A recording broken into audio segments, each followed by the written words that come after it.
तो हमारा टॉपिक है क्रिस्टल लैटिस और यूनिट सेल। ठीक है, तो क्रिस्टल लैटिस क्या होता है? Arrangement of particle in 3 dimension space. ठीक है, और हमें पता है सॉलिड में जो पार्टिकल हैं वो क्या होते हैं? नज़दीक नज़दीक होते हैं, और उनका जो अरेंजमेंट होता है क्रिस्टलाइन सॉलिड में वो कैसा होता है? रेगुलर होता है। तो अगर हम इन पार्टिकल को एक पॉइंट मान लें, ठीक है, जैसे कि फिगर में दिख रहा है, तो हमें क्या बन जाएगा? एक क्रिस्टल लैटिस। दोबारा से, पॉइंट, अगर इन पार्टिकल्स को हम एक पॉइंट मान ले तो जो भी फिगर बनेगी उस फिगर का नाम होगा क्रिस्टल लैटिस। तो क्रिस्टल लैटिस क्या है? Arrangement of particle in 3 dimension space. ठीक है, तो डेफिनेशन हमने याद करनी है, पेपर में आ जाती है। The arrangement of particle in 3 dimension space is known as crystal lattice. अब 14 तरह के जो 3 डायमेंशनल स्पेस है वो हमारे पास अवेलेबल है। ठीक है, बुक में देखोगे ना अपनी, तो 14 तरह के हमारे पास लैटिस हैं। इसको हम बोलते हैं ब्रेवियस लैटिस।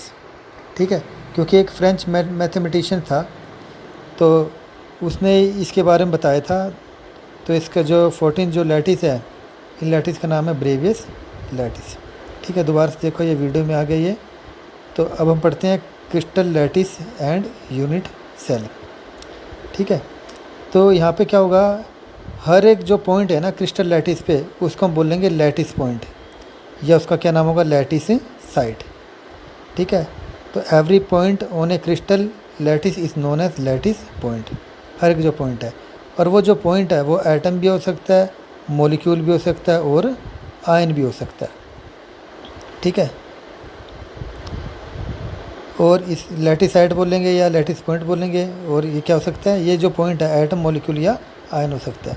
अब हम इसको ध्यान से देखें तो देखो, ये पोर्शन है, ये पोर्शन हर जगह रिपीट होता चला जाएगा।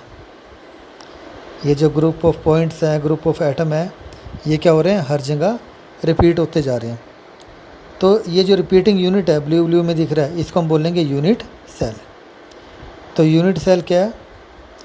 Unit cell is smallest part of crystal. ठीक है, ये क्रिस्टल लैटिस है पूरा का पूरा, उसका जो छोटा सा पार्ट है वो क्या? Unit cell. ये येलो क्रिस्टल लैटिस और जो ब्लू दिखाया था अभी, वो यूनिट सेल है। तो unit cell is smallest part of crystal lattice. इसको जब रिपीट करेंगे तो हमें पूरा क्रिस्टल लैटिस मिल जाएगा।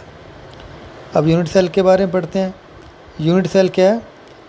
तो यूनिट सेल की 3 खास बात है। इसमें 3 तो साइड्स होती हैं और 3 इसके एंगल होते हैं।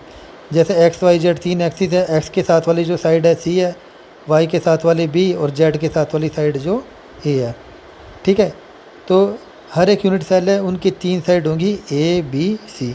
ये बराबर भी हो सकती हैं और बराबर नहीं भी हो सकती। इस तरह यूनिट सेल के 3 एंगल होंगे। ठीक है, एक एंगल होगा अल्फ़ा, बी और सी के बीच में होगा। एक होगा बीटा, जो सी और ए के बीच में होगा। एक होगा गामा, जो ए और बी के बीच में होगा। तो यूनिट सेल की 3 साइड हैं और 3 ही एंगल हैं। ए बी सी 3 साइड्स हैं और एंगल है अल्फ़ा बीटा गामा। ठीक है, इनको बोलते हैं फेस एंगल भी बोलते हैं। और ये जो साइड्स हैं ए बी सी, इनको बोलते हैं एज लेंथ। ठीक है, तो ध्यान रखना है, ये फेस एंगल है। ठीक है, और ये क्या है? एज लेंथ है। और ये क्या? यूनिट सेल है। यूनिट सेल क्या है? 3 डायमेंशन में है। तो यूनिट सेल के हमारे पास जो अलग अलग तरह के यूनिट सेल हैं, तो ए बी सी लेंथ को अलग अलग करेंगे और अल्फ़ा बीटा जो गामा है, इन एंगल को अलग अलग करेंगे, तो हमारे पास क्या होगा? 7 तरह के यूनिट सेल बनेंगे। पहला होगा क्यूबिक यूनिट सेल। इसमें तीनों साइड बराबर हैं और तीनों एंगल क्या? 90 डिग्री हैं। एक है टेट्रागोनल। ठीक है, इसमें 2 साइड बराबर है, एक साइड बराबर नहीं है। रोम्बोहेड्रल है, ऑर्थोरोम्बिक है। ये टेबल तुम्हें नोट्स में दे रखी है और ये टेबल हमने याद करनी है। इस टेबल में से 1 मार्क्स का हर साल क्वेश्चन आता है। ठीक है, वो तुम्हें क्या दे देगा? जैसे कोई सा भी एक यूनिट सेल दे देगा, कहेगा इसमें ये बताओ, बिल लेंथ के बारे में बताओ और एंगल के बारे में। तुमने ये टेबल हमने याद करनी है। ठीक है, ओके।